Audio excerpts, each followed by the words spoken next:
Chapter 6. Knock knock. Time to wake up. A male voice drifts in through a barrier. I sit up knowing better than to remain down. If I don't get up now, I'll fall back to sleep. I need more sleep. I can feel it. I didn't even have enough of a sleep last night to dream. My body was so exhausted. Alette's not in her spot. She must be up already. How long has it been since last night? Since we went to sleep? They don't call it night. I haven't heard anyone call it night. Night and day are just dark and light times, different moon phases. Alette says most people usually sleep a quarter around the new moon, since it's the darkest of the darks. But many choose other schedules for many reasons. My hair is still damp from our covert showering operation. I feel a little bad about sneaking around our hosts, but feel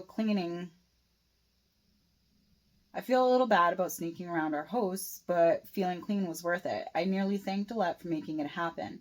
I take in a deep breath and let it out in a sigh. She said I'd have to get the shimmer on in the morning before going out of the room. It's a bit of a process. I removed my sweater, noting that the shimmer has coated the inside. While the shimmer does stick well, I found that it's rubbing against something.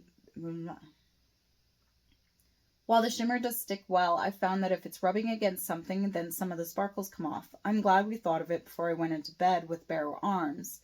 I bundle up the sweater so the sparkles are hopefully contained within, and shove it into my bag under the glasses. My jewelry is likely burrowing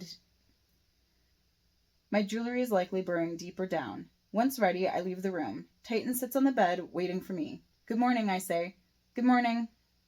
Morning, he stares. All right, I got you. We can go out. He goes out first. It takes a moment to click that he might need to go ahead to be able to mess with people's vision of me. He was looking at me intensely to configure his illusion. Potato and Cheshire sit at the long table pushed against the wall. Dishes remain from a breakfast eaten. My stomach pains from emptiness. I sit down knowing I can't eat anything for as long as we are here. Regretfully, I think too late that I should have had something in the room. Morning, Sparkles. Cheshire grins. Titan scolds with his eyes. Sparkles? You know, because of her sparkling personality, it's my current favorite. Cheshire's newest nickname for me, I guess.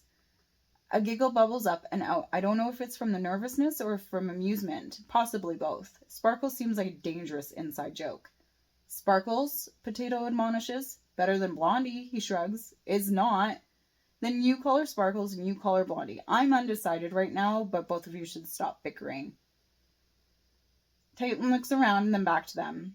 We should settle up our exchange and head out.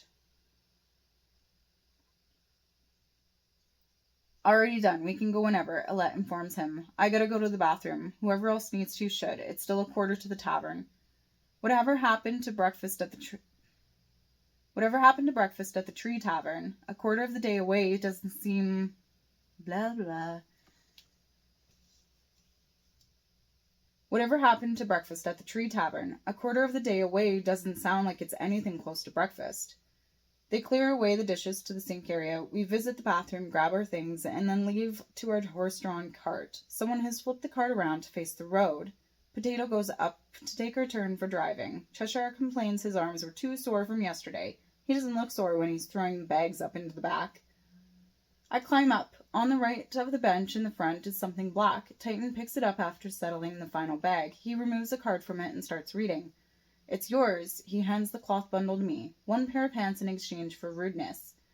I want to thank the old fairy. How do I respond? You don't, he tells me. Well, that seems rude. I won't say thank you, but I should say something. No, that's not how it works here. It's yours. There was an exchange for honor. It's done. No acknowledgement needed. He explains it like it's simple. That seems rude, I tell him. Not here it isn't. She was rude. She knew you didn't have pants that fit you, so she blah, blah, blah. She knew you didn't have pants that fit you, so she exchanged the pants for her rudeness, so that she didn't owe you anything for an indiscretion. It's not even a thing that needed an exchange, I say. Now I feel like I owe her something, because a whole pair of pants is worth so much more than a little bit of rudeness that was quickly figured out. That's not how it works here. She deemed the pants a worthy exchange for the level of rudeness that she was to you. You just accept it and move on. Titan sits down and motions for me to do so on the other side. Once settled, I continue on. You know, that's why we have apologies where I come from, right? If you slight someone in a small way, you just apologize and try not to make the same mistake again. The exchange is saying sorry. That's enough. It's weird that a half second of being rude that was cleared up instantly means an exchange of a whole pair of pants. That's over and beyond.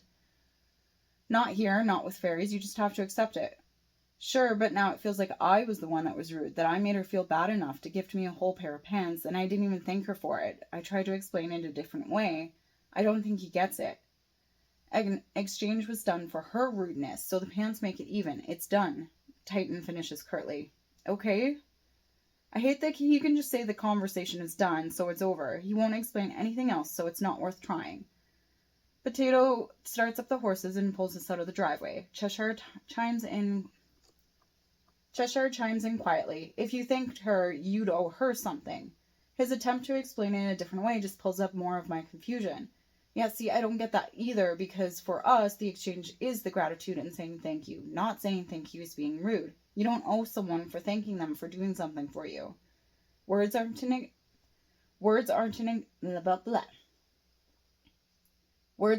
for an exchange, Cheshire says, but apparently enough to indebt you to someone for a single word. But apparently enough to indebt you to someone. But apparently enough to indebt you to someone with a single word, I snide. Now you're catching on. You don't have to understand it, you just have to abide by it. His words rub me the wrong way. I don't like that because, I can accept a rule, but I also like to understand why that rule is in place and the thoughts behind it. They're ancient rules. I don't think there's anyone who knows why it is that way, he comments offhandedly. It pulls it into clarity. Like traditions that don't necessarily make sense, but you keep doing it because it's tradition and has always been done that way? Exactly. Okay, fine, I can accept that, I say. That's what makes it make sense to you? Titan asks incredulously. Yes, it's like a different category in my head for why something is that way. There's things done for danger reasons or science or because it's easier, more efficient, or someone tried it a different way once and it messed up the whole system. Tradition falls into a category of reason on its own. Cheshire waves his hand, palm out to Titan. You know what? If that's what helps her get it, then that's great. Leave her be. We want her to get it so she doesn't stand out. He turns his upper body towards me. If you don't understand something going forward, just assume it's tradition and go along with it. Copy exactly what we do. Copy the behaviors of those around you.